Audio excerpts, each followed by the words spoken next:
Здравствуйте, уважаемые студенты, уважаемые преподаватели. В рамках разработки учебного пособия по Кыргыз-Джараны сегодня мы проведем третью тему данного пособия, которая расскажет о общественно-политических факторах формирования и развития гражданской идентичности Кыргыз-Джараны. Значит, в рамках третьей темы будут рассмотрены три вопроса, которые здесь представлены. Первое – это языковая политика Кыргызской Республики и формирование гражданской идентичности Кыргыз-Джараны. Второе – это религиозная политика в Кыргызской Республике и формирование гражданской идентичности Кыргыз-Джараны. И третий вопрос – это социально-культурная политика Кыргызской Республики в развитии гражданской идентичности Кыргыз-Джараны. Значит, начинаем. Первый вопрос. Языковая политика Кыргызской Республики и формирование гражданской идентичности Кыргыз-Джараны. Кыргызстан исторически была политнической, где проживали носители самых разных языков. И кыргызский язык считается одним из самых древних языков в мире. Исходя из этого, можно сделать такой вывод, что территория нынешней нашей страны исторически была политической, соответственно, принцип или фактор многоязычия существовало. Но вот в современный период наш вот кыргызский язык считается здесь одним из таких самых древних и одним из распространенных в нашей стране, то есть доминирующих, можно сказать, относительно. Второе, значит, в историческом ракурсе советская власть в Кыргызстане, которая существовала 70 лет, начиная с 1917 по 1991 годы. На тот момент, на тот период у нас имела место политика русификации. То есть русский язык, как основной язык межэтнического общения в рамках Советского Союза, достаточно была распространена и в нашей стране, Кыргызстане. Соответственно, у нас возникает в историческом ракурсе вопрос государственной политики и развития государственного языка в период независимости. Мы все знаем, что с распадом Советского Союза в 1991 году, 31 августа, Кыргызская Республика приняла декларацию независимости и объявила себя суверенным государством, суверенным независимым государством, то есть Кыргызской Республикой. И начиная с того момента у нас начинается политика развития государственного языка. И в рамках этой деятельности в 1998 году у нас в стране создается Национальная комиссия по государственному языку при президенте Кыргызской Республики. Более того, можно сказать, что была реализована программа развития государственного языка в Кыргызской Республике на 2000-2010 годы. В этой связи нужно особо отметить, что наравне с государственным языком у нас в стране в силу политичности нашего общества еще стоит задача роли образования, сохранения родных языков народов Кыргызстана. То есть в данном случае речь идет о сохранении, развитии родных языков всех этносов, проживающих в Кыргызстане.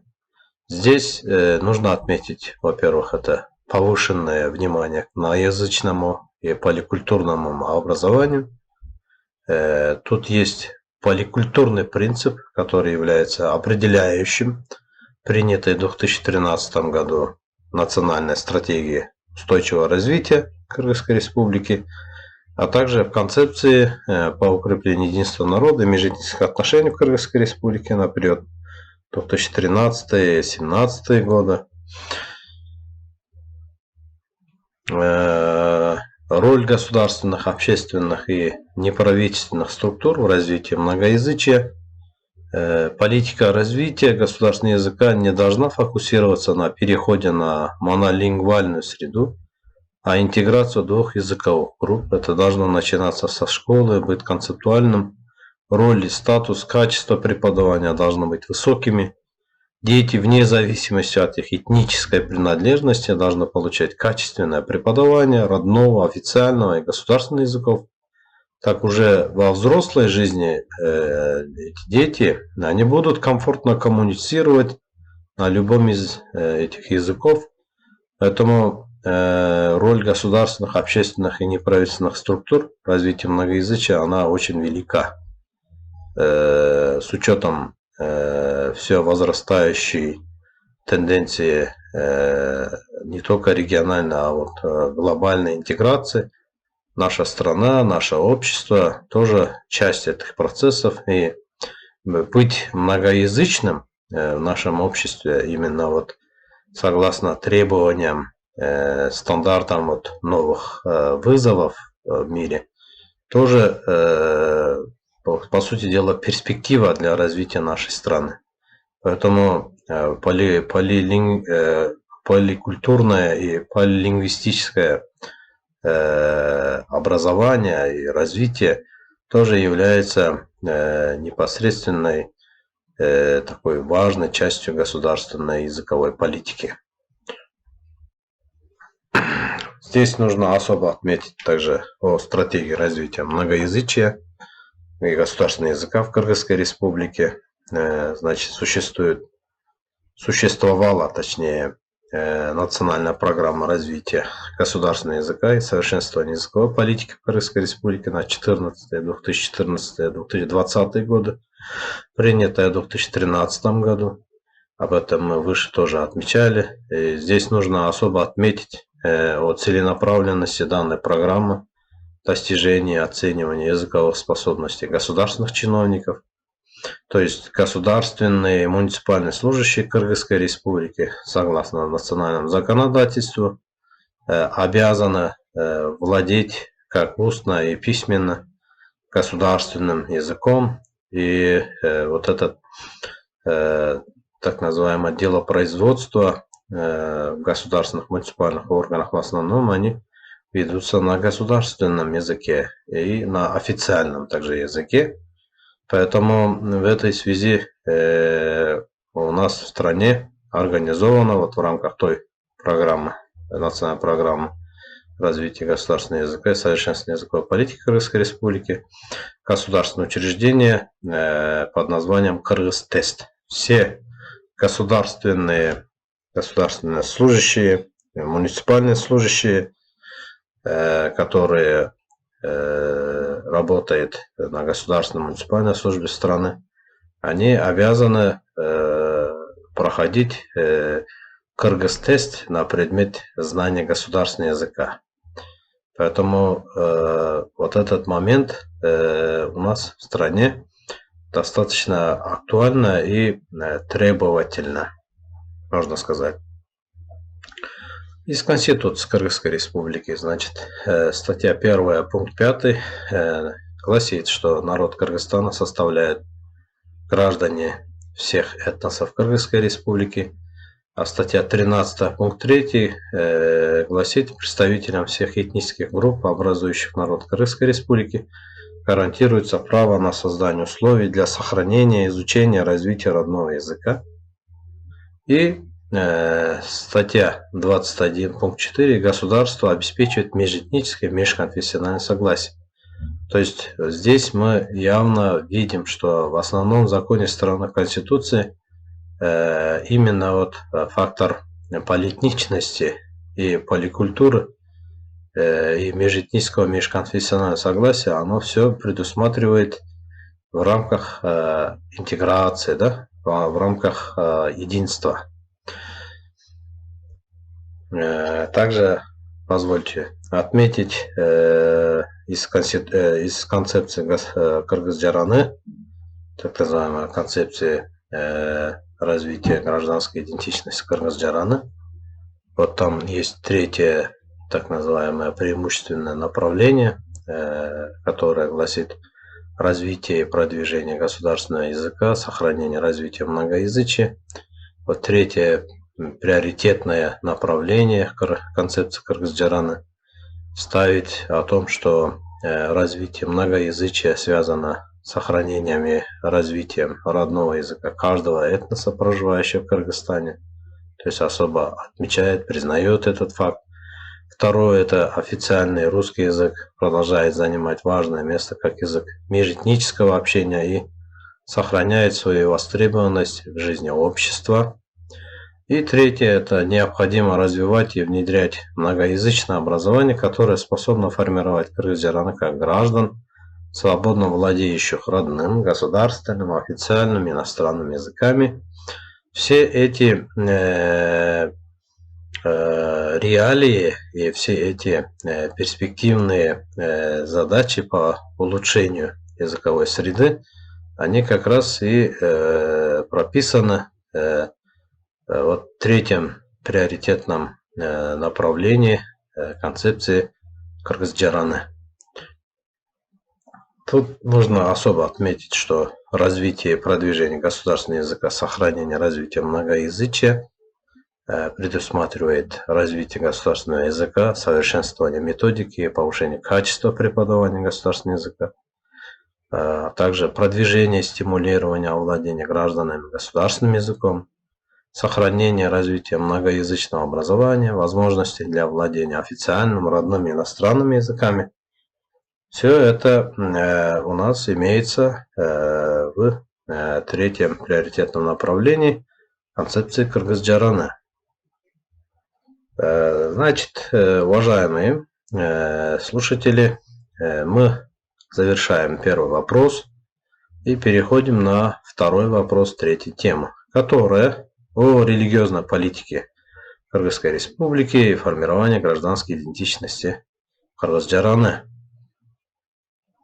Исторический ракурс этой религиозной сферы на территории Кыргызстана показывает, что наша страна, Кыргызстан, страна разнообразных религиозных традиций. С исторической точки зрения территория современного Кыргызстана характеризовала сосуществование таких верований, как зороастризм, буддизм, шаманизм, а также различных сект христианства, ислама, в том числе мистических и эзотерических, суфийских общин тоже. То есть можно сказать, что с точки зрения религии у нас тоже в стране исторически издревле существовал так называемый фактор так называемой многорелигиозность, можно сказать. То есть есть некий фактор разнообразия, да? Единство разнообразия. Также нужно отметить, что в советский период времени религия в Кыргызстане находилась под запретом. Религиозные службы и обряды проводились в закрытом режиме. Религиозные институты не имели влияния в атеистическом обществе. Это существовало почти целых 70 лет, такой порядок. И после обретения независимости Кыргызской Республики в связи с распадом Советского Союза наша страна, Кыргызская Республика, стала участником Международного пакта о гражданских и политических правах и согласно статье 18 обязалась обеспечить каждому. Речь идет о Международного пакта о гражданских и политических правах ООН, которая была ратифицирована нашей страной, Кыргызской Республикой. И вот статья 18 этого пакта обязует каждому право на свободу религии, что включает в себя свободу иметь или принимать религию, или убеждения по своему выбору, и свободу исповедовать свою религию и убеждения как единолично, так и сообща с другими публичным или частным порядком в отправлении культа, выполнении религиозных и ритуальных обрядов и учений, не подвергаться принуждению, умаляющему его свободу, иметь или принимать религию или убеждения по своему выбору. Это все имеется согласно Международному пакту о гражданских и политических правах. И Кыргызстан, наша страна, является многоэтническим и многоконфессиональным государством, где созданы все условия для свободного развития различных религиозных конфессий, гарантированы права граждан на свободу совести и вероисповедания с избранным развитием по светскому направлению. И цель государственной политики в религиозной сфере – это создание оптимальной модели государственно-конфессионального сотрудничества, основанного на светском характере государства для обеспечения религиозной толерантности и межконфессионального мира. Тут нужно особо отметить, что принцип светского, которое подразумевает разделение государственного управления, государственной власти от религии, некий такой преимущество такого арбитра, что даст возможность государственным институтам именно регулировать сферу межконфессиональных отношений или религиозную сферу в рамках законодательства страны, что по сути дела дает возможность нашим гражданам именно иметь в своем каждом индивидуальном выборе право выбора согласно свободе вероисповедания.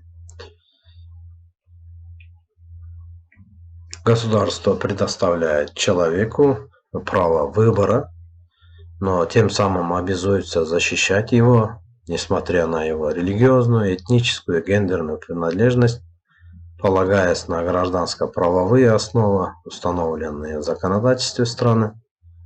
Отделение религии от государства, то есть, собственно, светскость, которая закреплена в Конституции Кыргызской Республики, дает возможность, конечно, общественным институтам право выбора. То есть индивидуально каждый гражданин имеет право выбора. Практиковать религию, быть религиозным или быть непрактикующим религиозным. Все эти вопросы, они связаны, собственно, с принципом светскости, которая также закреплена в Конституции Кыргызской Республики. Это также нужно учесть в вопросе гражданской идентичности, потому что религиозная идентичность, она взаимодополняет гражданской идентичность. То есть гражданином может быть любой человек, имеющий паспорт нашей страны, вне зависимости от этнической, от религиозной, от социальной, от региональной и прочих, значит, особенностей. Поэтому вопрос светскости в этом вопросе имеет достаточно такой солидный такой вес, да? В Кыргызской Республике со дня обретения независимости ислам, религия ислам, стал важным маркером идентичности в государстве с мусульманским большинством и приобрел большую практическую значимость в повседневной жизни многих наших граждан. И тут нужно особо отметить о законе Кыргызской Республики от 16 декабря 1991 года за номером 656-12, которая называется «О свободе вероисповедания и религиозных организациях». Согласно данному закону, первоначально предполагалось, что государство в вопросах религии будет занимать нейтральную позицию, не придавая приоритета никакой религии и не навязывая гражданам никакой религиозной идеологии. И более того, защита права каждого на свободное вероисповедание являлась обязанностью государства в сфере религии. В свою очередь, религиозная организация не вмешивается в деятельность государственных органов и органов местного самоуправления, обеспечивая нужды различных этнических групп, отправление религиозных обрядов на бытовом уровне. Одним словом, данный закон регулирует отношения в религиозной сфере, да? И в основе имеет принцип свободы вероисповедания.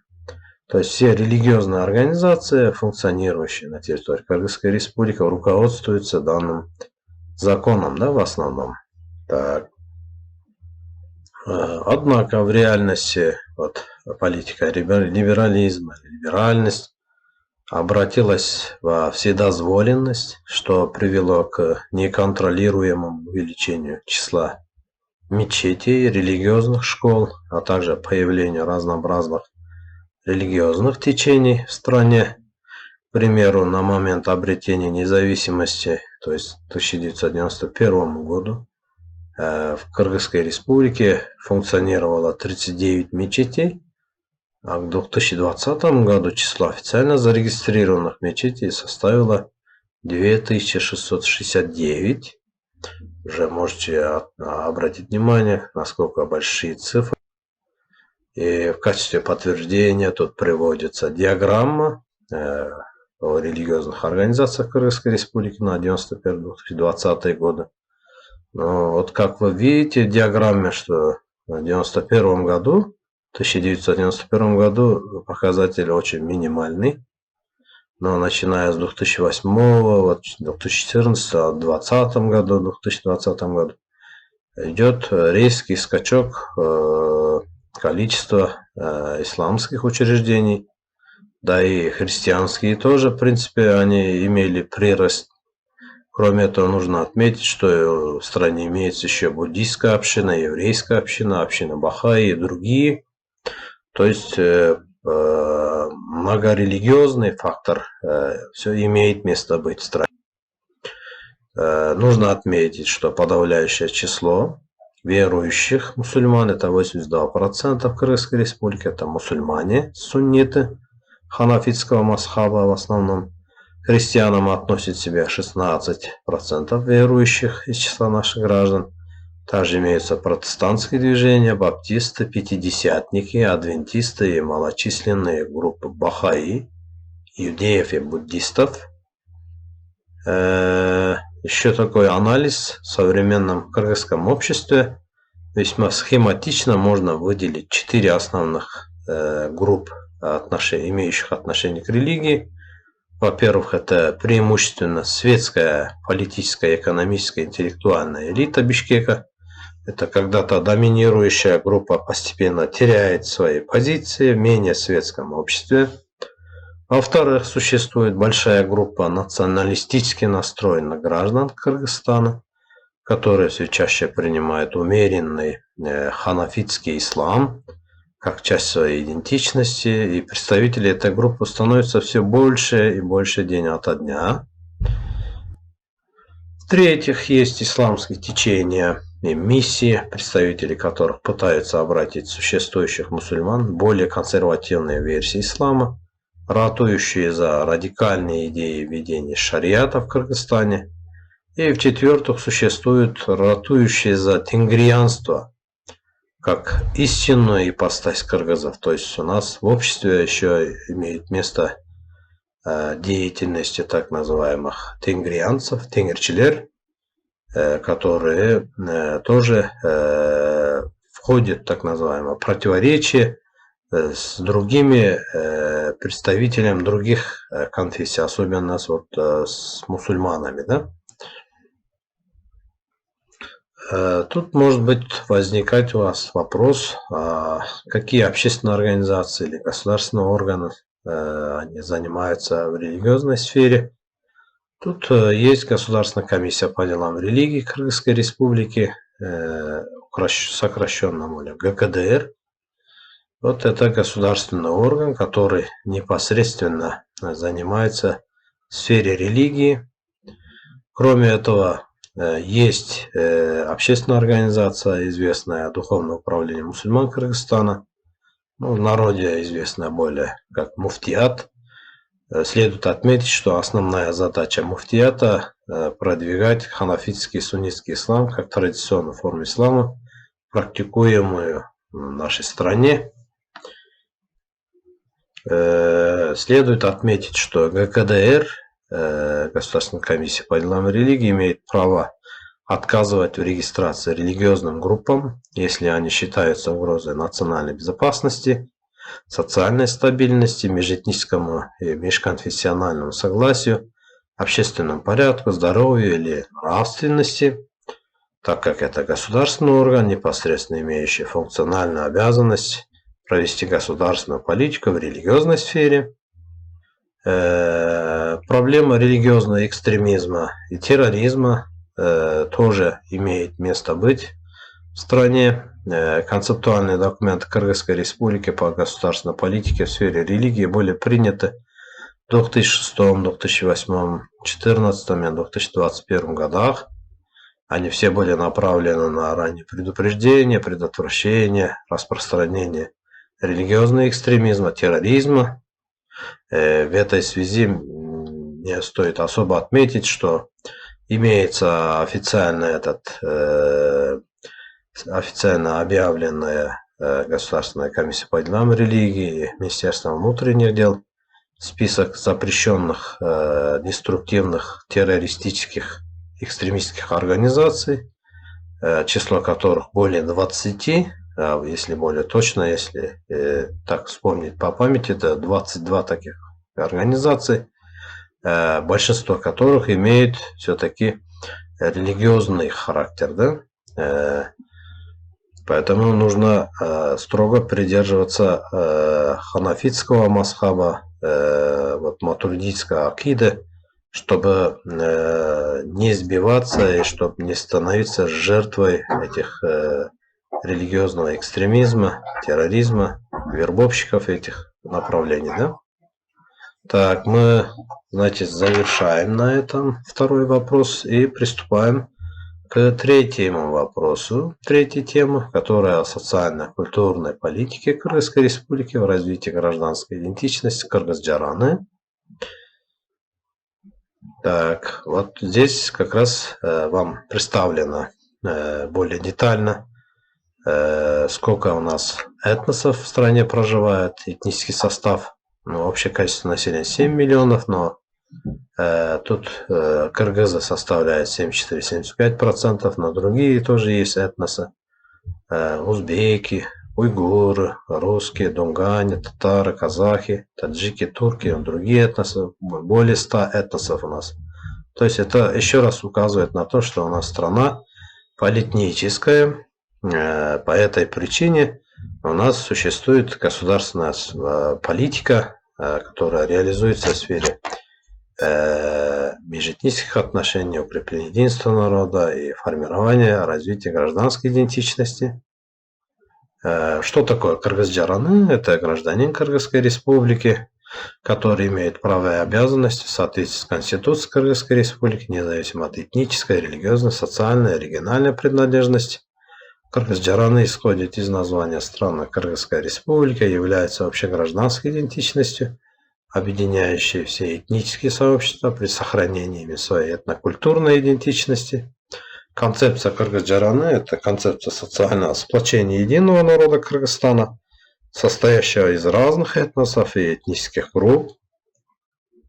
Стоит отметить, что с 2013 по 2017-2019 годы у нас в стране реализовалась концепция укрепления единства народа, которая, по сути дела, была нацелена на развитие межэтнических отношений в стране, которая ставила задачу формирования гражданской идентичности среди единого народа страны. И как логическое продолжение этой первой концепции сейчас реализуется концепция Кыргыз-Джараны на период с 2021 по 2026 годы. Тут как раз речь идет о создании благоприятной среды для развития общегражданской идентичности Кыргыз-Джараны.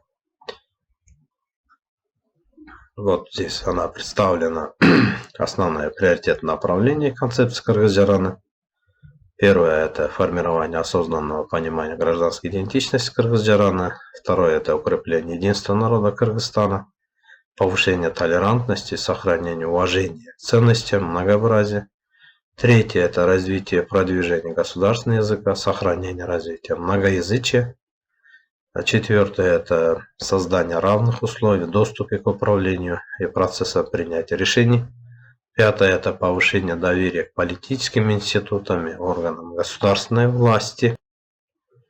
Кыргызская республика заботится о благосостоянии народа и его социальной защите. Кыргызская республика обеспечивает поддержку социально незащищенных категорий граждан, охрану труда и здоровья. Кыргызстан развивает систему социальных служб, медицинского обслуживания, обеспечивает гарантии государственных пенсий, пособий и иные гарантии социальной защиты.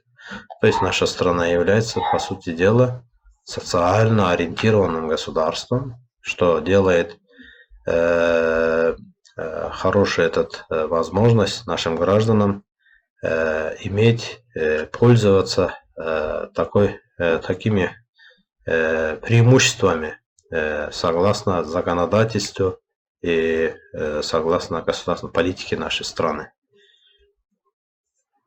Государство обеспечивает функционирование системы социальной защиты лиц с ограниченными возможностями здоровья, основанное на полном и равном осуществлении ими прав и свобод человека и гражданина, их социальную интеграцию без какой-либо дискриминации, создание доступной среды для лиц с ограниченными возможностями здоровья и улучшение качества их жизни.